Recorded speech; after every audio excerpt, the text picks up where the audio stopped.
Hello friends and welcome to the lecture on treatment of wastewater sewage. Objectives of our study are definition of sewage, that is wastewater, to understand the need for treating the wastewater, to get an insight about characteristics and some parameters of wastewater, to know about the whole process of conventional wastewater treatment. Lastly, to study about the importance of disinfection of treated water. Water is vital to the existence of all living organisms, but this valued resource is increasingly being threatened as human populations grow and demand more water of high quality for domestic purposes and economic activities. Among the various environmental challenges of that India is facing this century, freshwater scarcity ranks very high. India, being an economy in transition, faces two problems. On the one hand, there is a lack of infrastructure, and on the other, an ever increasing urban population. This has thrown up two self-perpetuating problems, that is, shortage of water and sewage overload. Water supply, sanitation measures, and management of sewage and solid wastes cover only a fraction of the total urban population. There is a clear inequity and disparity between the public services received by inhabitants, depending on their economic strata. Slum dwellers have always received least attention from the civic authorities. The majority of towns and cities have no sewerage and sewage treatment services. Wastewater is not just sewage. All the water used in the home that goes down the drains or into the sewage collection system is wastewater. This includes water from baths, showers, sinks, dishwashers, washing machines and toilets. Small businesses and industries often contribute large amounts of wastewater to sewage collection systems. In combined municipal sewage systems, water from storm drains is also added to the municipal wastewater stream. Wastewater is about 99% water by weight and is generally referred to as influent as it enters the wastewater treatment facility. Domestic wastewater is wastewater that comes primarily from individuals and does not generally include industrial or agricultural wastewater. At wastewater treatment plants, this flow is treated before it is allowed to be returned to the environment, lakes or streams. Dear students, now let us discuss about wastewater generation and its treatment. It's estimated that about 38,254 million litres per day of wastewater is generated in urban centres comprising class 1 cities and class 2 towns having population of more than 50,000. Counting of more than 70% of total urban population. In view of population increase, demand of fresh water for all uses will become unmanageable. It is estimated that the projected wastewater from urban centres may cross 1,20,000 million litre per day by 2051 and that rural India will also generate not less than 50,000 million litre per day in a view of water supply designs for community supplies in rural areas. Central Pollution Control Board studies depict that there are 269 sewage treatment plants in India, of which only 231 are operational, and thus the existing treatment capacity is just 21% of the present sewage generation. There is a need to plan strategies and give thrust to policy giving. Equal weightage to augmentation of supplied water as well as development of wastewater treatment facilities, recycling, recovery, recharging and storage. Now, let's discuss about characteristics of urban wastewater. Urban wastewater is characterized in terms of its physical, chemical and biological constituents. The more common analysis used to characterize wastewater entering and leaving a plant are biological oxygen demand, chemical oxygen demand, total suspended solids, pH, total phosphorus and lastly total nitrogen. Now the parameters by which wastewater is measured. Firstly, the biological oxygen demand, BOD. BOD is the amount of oxygen used by organisms where consuming organic matter in a wastewater sample. It's possible to assess the performance of a wastewater treatment plant by measuring the BOD of the inflow and the outflow. Many factors can influence this test, such as temperature of incubation, dilution rate, nitrification, toxic substances, nature of bacterial seed and presence of anaerobic organisms. Now, chemical oxygen demand. The COD tests use the oxidizing agent potassium dichromate to oxidize organic matter in the sample. The test is extensively used because it takes less time than other tests such as BOD, which takes 5 days. The COD test does not, however, differentiate between biodegradable and non-biodegradable organic matter. For municipal wastewater, it is generally possible to establish a relationship between COD and BOD. Once a correlation has been established, the COD test can be a very useful indicator for the operation and control of the plant. Total suspended solids, also termed as TSS.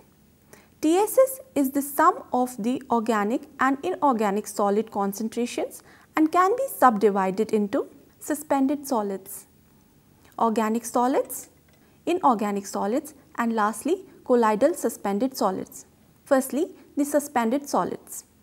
Suspended solids represent those solids that are in suspension in the water, generally comprised of 70% organic and 30% inorganic solids, and can be removed by physical or mechanical means. Secondly, organic solids. Organic solids form about 50% of solids present in urban wastewater derived from the waste products of animal and vegetable life. Sometimes also called the combustible fraction or volatile solids, as these can be driven off by high temperature. Inorganic solids. These substances are inert and are not subject to decay, and these include sand, gravel, silt, and lastly the colloidal suspended solids. These refer to the solids that are not truly dissolved and yet do not settle readily. They tend to refer to organic and inorganic solids that are rapidly decayed. Now about the pH. This is the concentration of hydrogen ions in the solution and indicates the level of acidity or alkalinity of an aqueous solution. If the pH of wastewater is outside the range of 5 to 10, there may be a considerable interference with biological processes. Now, total phosphorus. This parameter is normally divided into 3 fractions, namely orthophosphate, polyphosphate, organically bound phosphate. Total phosphorus analysis requires 2 steps: conversion of polyphosphates and organically bound phosphorus to dissolved orthophosphate and colorimetric determination of the dissolved orthophosphate. In instances where phosphorus is a growth limiting nutrient, the discharge of wastewater containing phosphorus may stimulate the growth of vegetation in the water body. Lastly, the total nitrogen. This refers to the sum of measurements of total oxidized nitrogen, that is nitrate and nitrite, and total Geldahl nitrogen, that is ammonia and organic nitrogen. This parameter is a growth limiting nutrient in marine environments, and a limit is specified in urban wastewater treatment regulations for discharge to sensitive water bodies. Now the BOD is to nitrogen is to phosphorus ratio.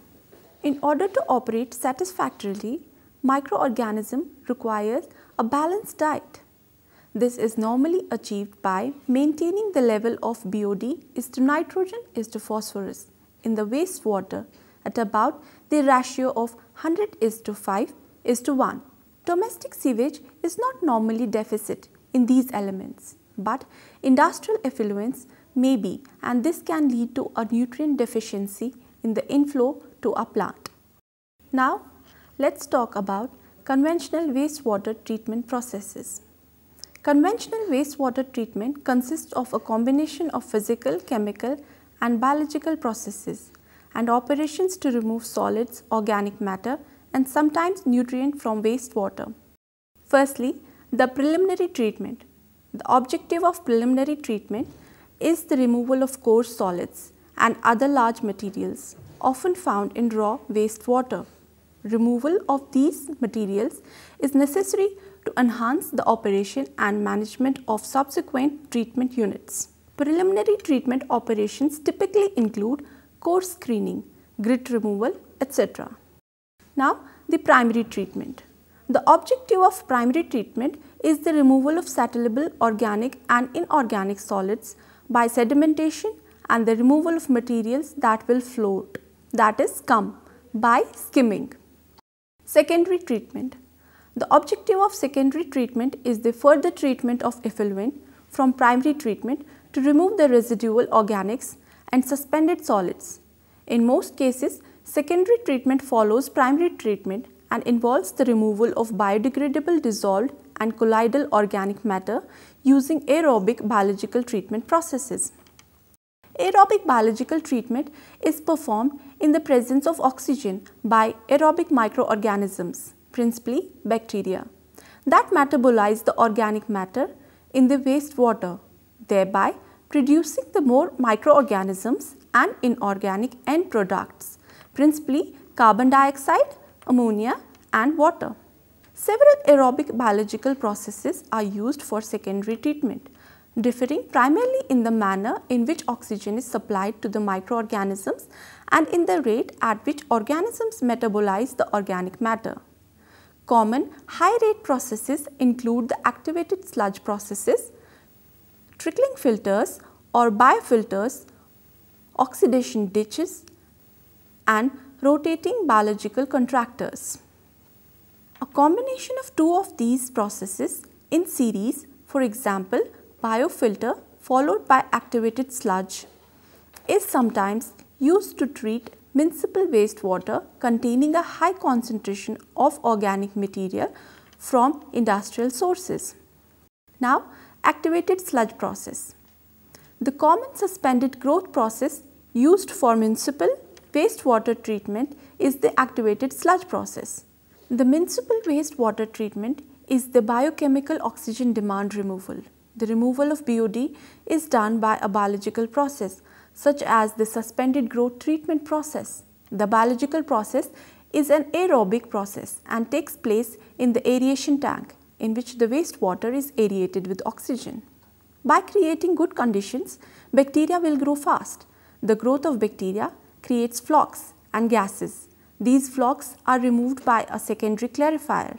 In the activated sludge process, the dispersed growth reactor is an aeration tank or basin containing and suspension of wastewater and microorganisms, that is the mixed liquor. The content of the aeration tank are mixed vigorously by aeration devices which also supply oxygen to the biological suspension. Hydraulic retention time in the aeration tanks usually range from 3 to 8 hours but can be higher with high BOD wastewaters.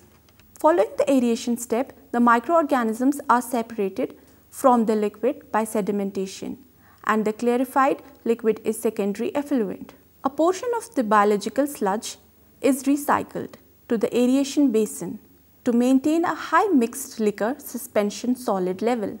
The remainder is removed from the process and sent to sludge processing to maintain a relatively constant concentration of microorganisms in the system. Now, the trickling filters. A trickling filter or biofilter consists of a basin or tower filled with support media such as stones, plastic shapes or wooden slates. Wastewater is applied intermittently or sometimes continuously over the media. Microorganisms become attached to the media and form a biological layer of fixed film. Organic matter in the wastewater diffuses into the film where it is metabolized. The thickness of the biofilm increases as new organisms grow. Periodically, Portions of the film slaw off the media.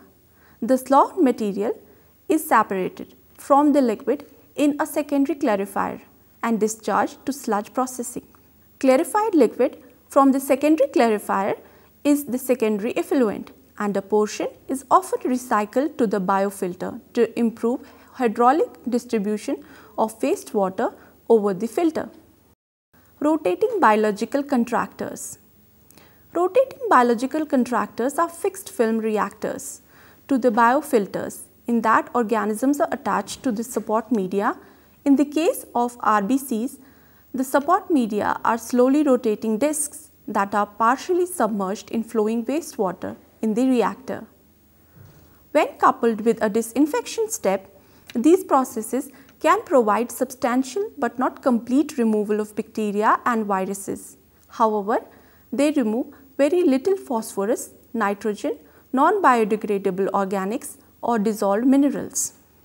Now, let's get an insight about upflow anaerobic sludge blanket process. The UASB is an anaerobic process whilst forming a blanket of granular sludge and suspended in the reaction tank. Wastewater flows upwards through the blanket and is processed by the anaerobic microorganisms. The upward flow combined with the setting action of gravity suspends the blanket with the aid of flocculants. The blanket begins to reach maturity at around 3 months.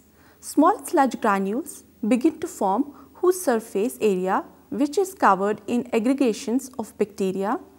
In the presence of any support matrix, the flow conditions create a selective environment in which only those microorganisms capable of attaching to each other survive and proliferate.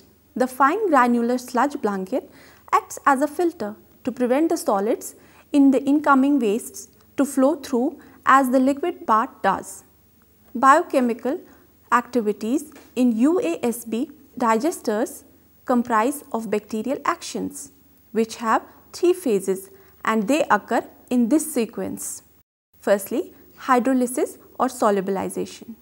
The first phase takes 10 to 15 days, and until the complex organics are solubilized, they cannot be absorbed into the cells of bacteria where they are degraded by the endoenzymes. Secondly, acidogenesis or acetogenesis. The result from stage 1 is utilized by a second group of organisms to form organic acids. Lastly, the methanogenesis. The methane producing or methanogenic anaerobic bacteria then use the product from the second stage to complete the decomposition process. Waste stabilization ponds. Wastewater stabilization pond technology is one of the most important natural methods for wastewater treatment.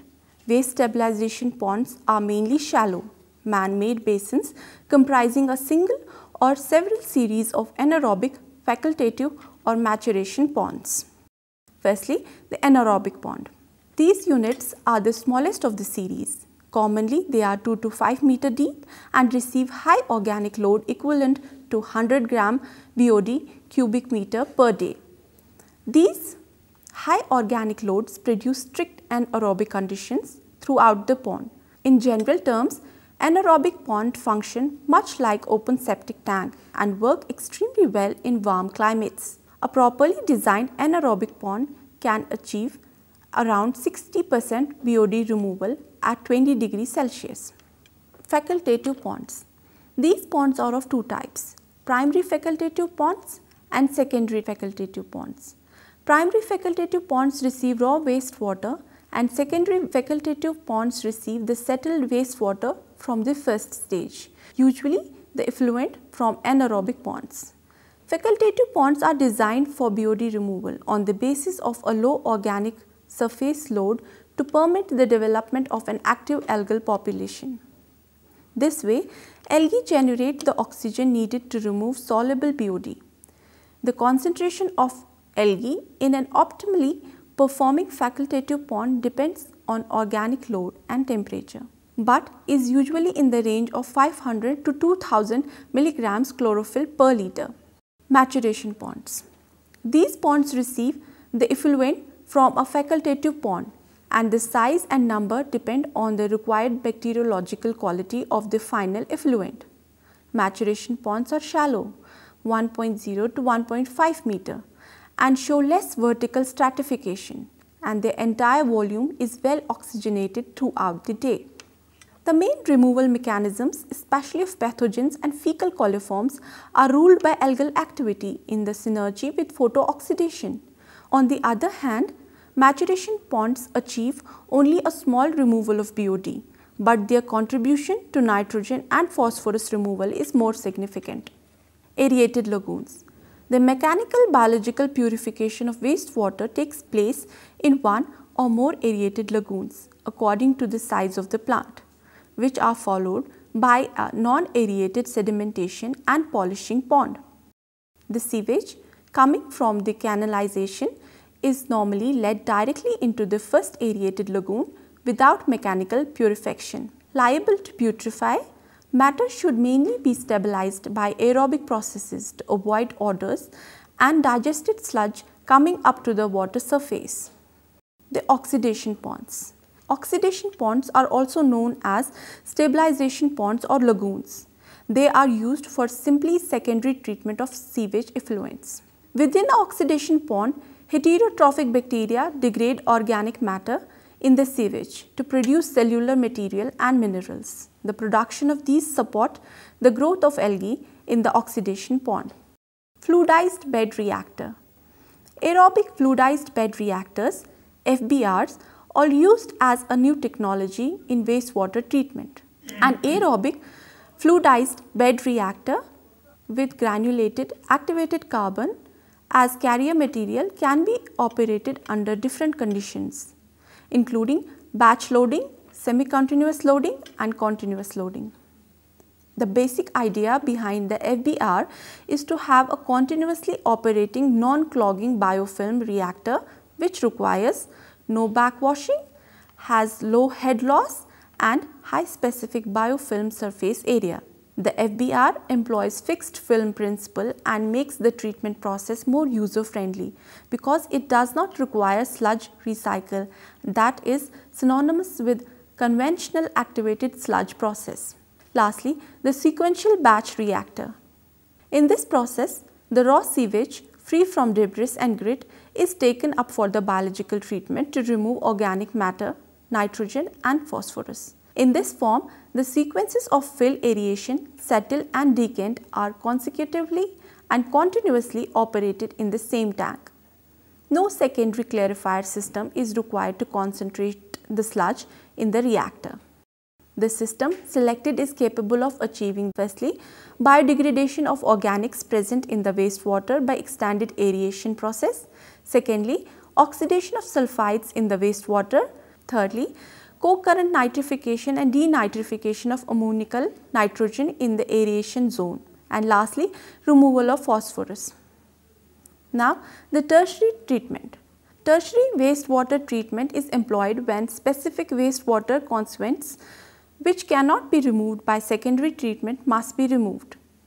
The treatment processes are necessary to remove nitrogen, phosphorus, additional suspended solids, refractory organics, heavy metals and dissolved solids. Because advanced treatment usually follows high rate secondary treatment, it is sometimes referred to as tertiary treatment. However, advanced treatment processes are sometimes combined with primary or secondary treatment or used in a place of secondary treatment. For example, overload flow treatment of primary effluent. Now, about the disinfection of this treated water. Disinfection using chemical and physical methods is the final step in drinking water purification. The finished water is disinfected, often with chlorine. It kills the remaining microorganisms in the water, some of which be pathogenic. It is very efficient oxidizing, bleaching and disinfecting agent. A principal advantage of chlorination over other forms of disinfection is that a chlorine residual is created that can protect the treated water after leaving the treatment plant. Ozonation is another form of disinfection. Ozonation involves the passage of ozone through water. Ozone is a very powerful disinfectant that is even more effective against cysts and viruses than chlorine, and it has the added advantage of having no taste or odor problems. Lastly, I would like to conclude by saying that there is a need to generate water from all available resources, including wastewater, by recycling, reuse, recharging and storages. Thank you.